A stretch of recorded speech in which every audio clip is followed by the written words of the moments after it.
You see the title, man. I've been waiting to do this for a long time. I spent like almost like a week or two figuring out this list, man, and I decided to bring back the list, man. I ain't done one of these in about probably a half a year, but it's cool because today I am bringing y'all my top villains, not only just anime, but in fiction, man. I'm talking about cartoons, comics, TV series, and yeah, so I'm basically telling my top villains, in fiction. And it's gonna be a little while because I'm probably gonna explain each and every one of them. I probably won't spend too much time on some because I gotta get the video going. And also, let me say this before I start. Yeah, I had to limit myself to only choosing either one or two villains per series. I would like to say that there are no anti-heroes in this list.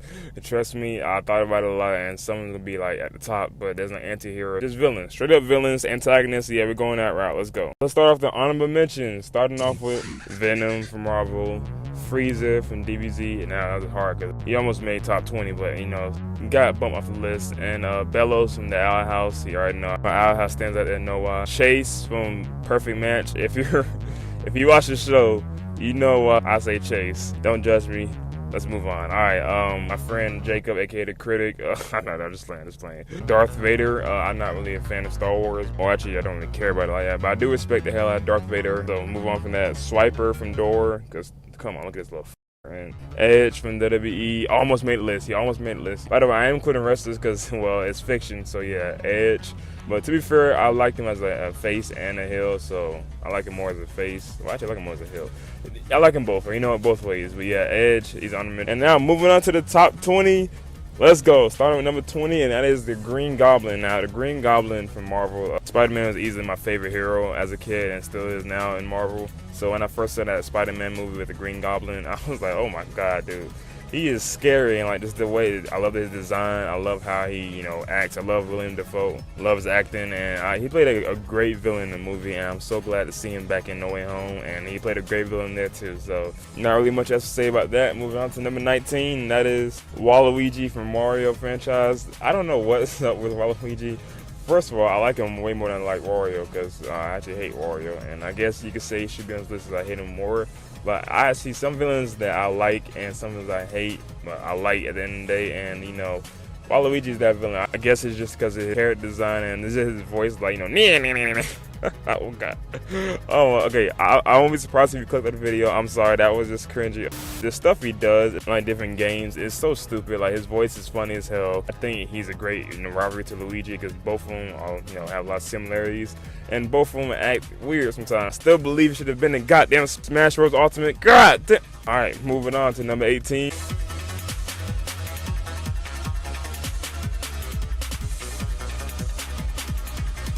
17 is Medusa from Soul Eater, finally an anime villain, right? So I think Medusa is an underrated character as like far as a villain, because when people talking about villains in anime, mention popular series characters like from Naruto, One Piece, Dragon Ball. It mentioned like different enemies from there, but like it forgets something like the lesser known shonen, which is I think it's shonen, Soul Eater, and I'm talking about Medusa. Even though she was like the big bad villain at the end, I still think she's like one of the best villains in the show, probably if not the best villain, because she was just straight up evil. I'm talking about like no sympathizing way, like she didn't grow like with a harsh childhood, show how she became this way.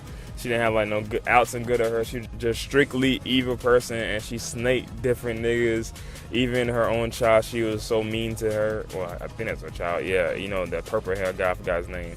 Corona, I think that's his name. Yeah, she was torturing him, abusing him, calling him names, bullying that nigga. Like, do you not know that's your own son? Personally think she got hold in the anime towards the end, which then again, Soul Eater was ass towards the end. But yeah, I know she did in the manga, but I remember like she's definitely an unforgettable villain in Soul Eater, and especially female villain wise. Like, come on, she's just that bitch. You know what I'm saying? There's only one person I consider like I guess a better villain than her. Like you'll see later on this list. Moving on to number 16, that is Pain from Naruto. Now, yeah, I'll probably say he should be higher on the list. I know, but hey, he's still an iconic villain for me. But yeah, he's just iconic because throughout the years when I was on and off for Naruto, I remember seeing him in that fight with Naruto back in like 2000. 10 or whenever it came out, and on my like Windows XP fucking computer. And I just remember I was like, damn, bro, this fight is amazing. I barely knew the guy Pain in the whole fight, but thanks to that fight, I was researching his ass, and that whole backstory with Jiraiya, the villain that killed one of the most beloved characters in the whole show. Jiraiya, man, you can't forget him, bro. His ideology, everyone shall know pain to end all the pain in the world, man. Like, come on, different quotes he had, the way he just carries himself, the design, the power, the destruction. Oh my god, but Pain came and tore shit up, bro. He remains one of the best Naruto villains, if not one of the best anime villains of all time. And yeah, so moving on from that, that's self-explanatory territory. If you're a Naruto fan, you know. If you're an anime fan, you know Pain. All right, top 15 now. Now, number 15 is the Tribal Chief, the number one, the top guy, Roman Reigns. Now, come on, bro. For all my WWE fans out there, for my wrestling fans out there, know he's been on top for I think 2 years now, and I swear, like I remember when he first came back and like became, and by the way, if you're seeing why I mentioned wrestlers in this list, like come on, I barely talk about WWE wrestlers at all. I do WWE stuff back in the past, and it's my only chance to do it, so I'm gonna do it now. So yeah, anyways, Roman Reigns, he's been a top heel for like I think 2 years now. And I remember he came back after like that long ass hiatus he was on, and I was like, oh, he finna fuck shit up, bro. I didn't think it would be this long, man. I think he has like championship for like 900 like and something days, bro. Like he's literally the Thanos of WWE right now. Like he's the top guy. For people that don't know or used to be a fan of wrestling, like imagine if John Cena, you know how much of a reign he had, the top guy for like the babyface so many years. Imagine that, but a heel, and that's Roman Reigns. He defeated damn near everybody. Some ways he cheats, some ways he just does it by his own. It's not even just that fact that he's a villain and a heel guy. Like he literally, I'm talking about before this transformation, he sucked. I'm talking about he was the push as the baby face, and then like his promos was just dog shit, and then he got caught on that too. And then ever since he left, came back as a heel, everything got better. The way he just does promos, the way he just moves himself, carries himself. Some of his in-ring moves got better, and like he literally just dominated all of WWE. And yeah, and we don't know who could beat him at this point. He became like a god level, especially after WrestleMania with Cody. I was like, how the hell is this nigga still? I was like, this is the moment, bro. This is the moment he's gonna lose, and then a new era in WWE is gonna happen. Nope. That nigga became a god, man. No one could defeat him when became a god, and so people are still wondering who he's gonna lose to. That reign by itself it considers him one of the best in WWE of all time. So best heel, a villain in my book, and just a villain in fiction. Everyone knows his name. So yeah, I don't gotta do too much talking on this next person. Just know number 14 is this little badass kid right here, fucking David. Oh my, dude, as a kid, I thought I was bad sometimes, but no, I read this book, and oh my god, as a kid, I wanted to beat this nigga ass for how bad he was doing. Like, oh my, man, if you know, if David is number 14, I wonder how's he doing now. Imagine he just grew up and became like a, imagine he's like a criminal. Hey, I don't be surprised, man. Anyways, fuck David. You still hate David right here. Moving on to number 13, that is Meruem from Hunter x Hunter. Now, hey, before you say anything, he is a villain. We all know this. He's not an anti-hero. Just because he was a villain and became a good guy. Or not really. He had good guy ideas by the end, but he's still a villain at heart. And when he was a villain, he was the king of the road, man. He literally was like a menace, killing everybody, bro. And just the fact that how smart he was and how agile and how much of a threat he became to the whole verse, that it had to get Netero on his ass so they could, box and stuff. It's just the overall threat and the presence, and just, I won't lie, that development he had, it makes him an unforgettable villain to me. It just, man, the Chimera Ant arc is beautiful. I might do a character analysis about him later on, so yeah, I might say that for a video. But just know, if you haven't seen Hunter x Hunter, watch that, and you'll see why he's on this list, man. And so you see why he's the top villain period in all anime. So yeah, Meruem's a GOAT. Was that number 13? Number 12 is Thanos, man, from Marvel. Like, now this is self-explanatory. If you're a Marvel fan, like, just know, like, the overall in-game guy, bro. The in-game villain that legit won. Well, kinda. And then he, for a period of time he won, and then his ideas, man. And I still believe, hey, how people say Thanos did nothing wrong, you know what I'm saying? I believe by that. I ain't gonna lie, the people on this earth is kind of crazy, and I see his point. That's all I'm gonna say. So yeah, and that's number 12. Nice and short. 11 is Aizen from Bleach. No, come on, we all know Aizen just like the top villain, not even just strength wise, but like just mastermind and ability wise. Like, dude, this nigga's the fact that, spoilers coming in if you haven't watched Bleach, the fact that he lost to Ichigo, right, is sealed up. Yavak came and, fucked shit up, and he still found a way to fuck over Yavak, man, and like, he's still messing with niggas, even though he's still sealed away.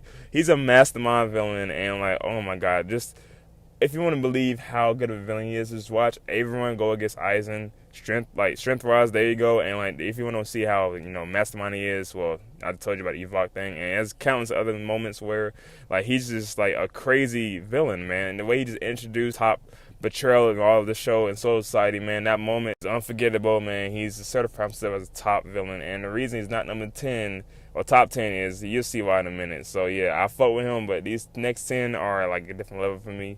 And yeah, so let's go. Oh, number 10, we have the Joker from DC. Now, this Joker, I feel like he should be everyone's top 10 list for villains-wise, because I fuck with him, especially in the movies, the Batman movies. The Dark Knight is one of the best movies of all time.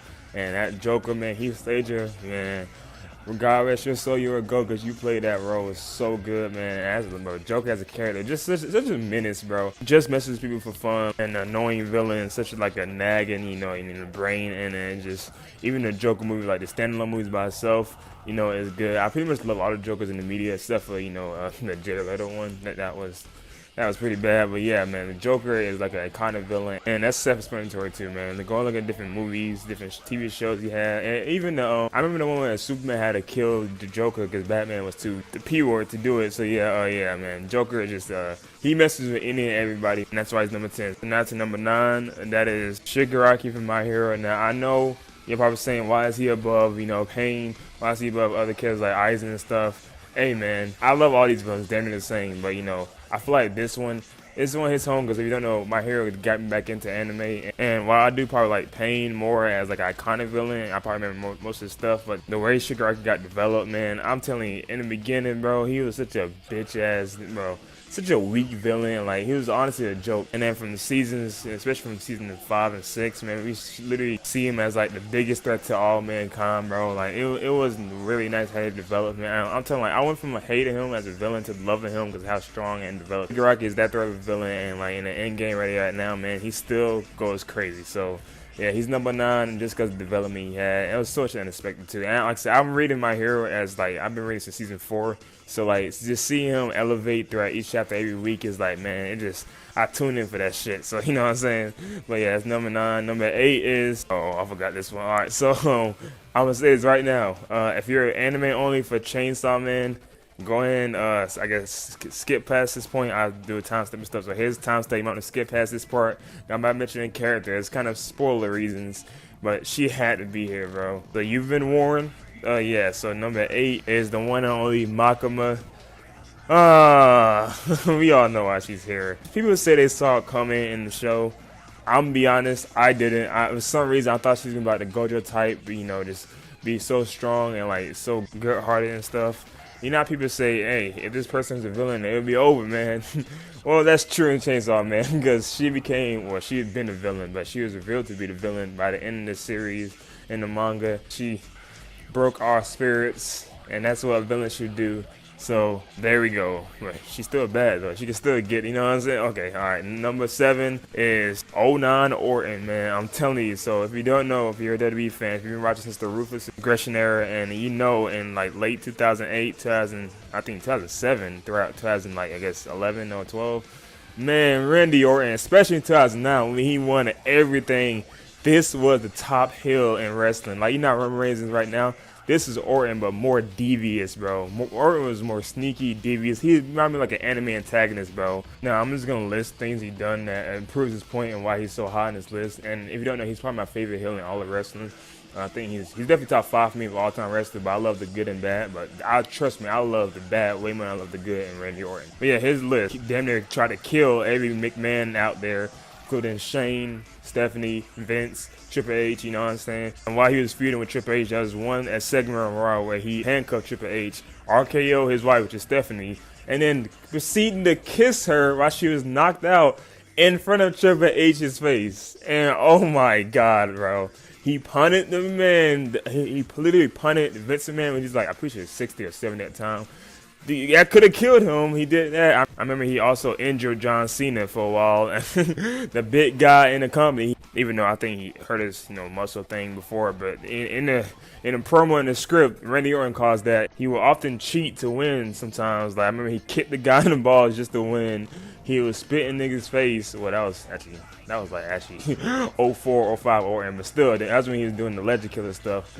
The crazy ass move where he legit sent niggas home. He did it to Batista, Triple H, John Cena. Like, bro, Big Show, I think, like, dude, this thing was unstoppable, bro. And he had the championship for like a long ass time. He won the Royal Rumble. He had legacy with him. He had a whole empire. Nigga was running shit literally for like at least 2 years in WWE, bro, in that heel gimmick, bro. He became like the ultimate antagonist or villain, bro. John Cena was the hero. Randy Orton was a villain, bro. That feud was one of the best feuds in wrestling, by the way. So, man, I just remember Triple H breaking in the house and stuff. It's so many things. Which, fun fact, I was there in person to see on live, in my hometown. Anyways, there's so many things Randy Orton did in the '09 version. It's ridiculous. So, I spend too much time with him. But like I said, if you want to look at how minutes he is, just look up the memes and just look up, different highlights about that. Man, you can see it for yourself. So, that's number 7. Jeez, still got 6 more. All right, so number 6 is Scourge from Sonic franchise. Now, you probably wonder, why is he the only villain in Sonic? Trust me, I had to work around a lot of people in this list. So yeah, Scourge. If you don't know, I love Scourge, and I think he's a much better villain than Eggman. Long story short, he's anti-Sonic. He's literally that has Sonic powers, but evil and more of a menace. And he's from the 90s, so of course, iconic dialogues and the text he says in the comics. So disrespectful and raunchy. Like, imagine DX, but like as a Sonic character, that's him. And yeah, I did a whole video about that, so go check the video out if you want to learn more about him. But he literally defeated Sonic and Shadow all by himself together. So that just shows you how much of a threat he is too, and how strong he is. And just the menace overall, man. I wish he would come back in the series in the Sonic franchise. But it is what it is. Now, moving on to top 5. Top 5, man. Let's go. 5 is Gustavo from Breaking Bad. Now, we all know how good Breaking Bad is. And I recently just watched Breaking Bad. I binged the whole thing, man. And honestly, I'm still debating if I should do a video about it. Because comment down below if you want a video about Breaking Bad. Because I still might do it anyways. But Gustavo is that villain in the show where he's such a mastermind, bro. And like this, everything the way he just looks, the way he just says things, different quotes he has, bro. The fact that he can never lose his composure, and when he does, shit's about to get real. And dude, he's like he almost like a robot. And I would get into how crazy a villain he is, but just know he's the big top dog. Like, imagine that mafia boss, and that's Gustavo. Like, literally, he ran an empire and stuff, and his literally opponent was Walter White. And we all know how good Walter White is, man. And, dude, it felt impossible to stop this guy. That is Gustavo, man. Like, you have to try. He's one of those guys where you have to sacrifice yourself to, get rid of this guy, man. Because this guy will either, if you don't come for him first, then he'll come for you, and he'll come for you hard, man. And just, Gustavo is. And he does the unthinkable, too. Like, he can never he can never guess his next move, bro. The way he just gets people back, the way he gets revenge, is ridiculous, bro. Gustavo is a GOAT, and watch Breaking Bad if you haven't. It was such a great series, and Gustavo is a great antagonist, or a villain in the series, I say that. Because, you know what, I just say he's one of the villains. That's all I'm going to say. Breaking Bad is GOAT. Now, number 4 is my personal favorite, you know what I'm saying? If you watch the show on Netflix, you already know who I'm talking about. And that is Jinx from Arcane. Now, shut up. I know she's from League of Legends. I know. But I love her character in Arcane because I'll be honest, I don't really give a fuck about League of Legends. And I'm not going to play the game. But the way they just showed and told her character and showed how she became who she is in Arcane, the TV show on Netflix. Beautiful writing, bro, and I love her as she's one of my favorite characters of all time. Like, you know what, I'm gonna do a character analysis on her soon because I love her that much. Even though I'm late as hell, I don't care. But yeah, she's such a great character because she reminds me a lot of Harley Quinn, and you probably wonder why she's on this list. Man, I forgot. I'll be honest, I just forgot because she took the spotlight. I'm sorry. Hey, you can like Harley more, you can like Jinx more. I like Jinx more. I don't care. But she's such a crazy villain, and the fact that, like I said, I just saw her as a kid. And then the fact that she grew up to be that is honestly mind-blowing. And shout out to her voice actor, did a great job playing her. It just Jinx is that bitch, and like she'll let you know who she is. And that ending to Arcane, man, says it right there. You can see how great of a villain she is. Top 3. Now, okay, I'm going to say this right now. I'm going to name them top 3. I'm going to name them right quick, too, because this is hard. Now, these last three was really hard for me to decide which one's my favorite villain. I feel like all of these are tied for first place in a way, but I got a main problem list, you know what I'm saying? So I'm just gonna tell y'all these next three, and these are considered my favorite villains of all time, honestly. And that is Doflamingo from One Piece, Azula from Avatar, and Takasugi from Gintama. Now these three, oh my god, it took me like damn near 30 minutes to decide which one would be number one. So I realized that that the reason I ranked them, I think Doflamingo, yeah, I ranked them in that order. The reason Doflamingo is not number one is, I'm gonna be honest, if you haven't seen One Piece, little spoilers coming in, but you know, he lost to Luffy. In a way, I mean, he kind of did. I'm sorry, he lost to Luffy, while the rest of the two, spoilers for those respective shows, they beat their opponent, you know what I'm saying? Those villains won, you know what I'm saying? I can't discredit Doflamingo though, because he's literally a perfect villain. Like, the guy that literally is made to be a villain, he's a villain. He's a villain as a kid. He had his own place in a own island in One Piece and enslaved all those toys to work for him. It was ridiculous, bro. Literally ran the whole island, bro. Just a monster. And then Azula, just, what can I say, man? She's easily one of the best characters in all of cartoon and fiction. She's my favorite character in Avatar, honestly. Right next to Toph, you know what I'm saying? Shout out to GOAT. But a villain, man, I love how at least she got development each and every season. And her downfall is really one of the best downfalls in anime. And oh, she's just she is such a goated character. Oh my god, I love Zula. And Takasugi, like I said, I talked about him enough in the channel and Gintama. I'm do some more in the future, but just know, beautifully written character. Like, people don't talk about him enough because they're talking about Gintama, but he's such a great character. And the way the story handled his like introduction and his character arc throughout the story is beautiful. God, so there you have it. Those are my top 20 villains. Let me know what you think down below in the comments. And this is actually hard to do. I mean, Jesus. And I think my next list probably is going to be either top heroes or my top anime. I think it's time now because it's been over a year. I think at time I'll probably do that. It's probably going to be the next list coming. So, oh, God. But I hope you enjoyed this video. Comment down below what a list you want me to make, or if you have any suggestions that, I'll be sure to do it. And yeah, this video is already long enough, too long at that. So, that being said, catch you on the next video. I'm out. And, it's good to be a villain. It is. I'm out. Oh.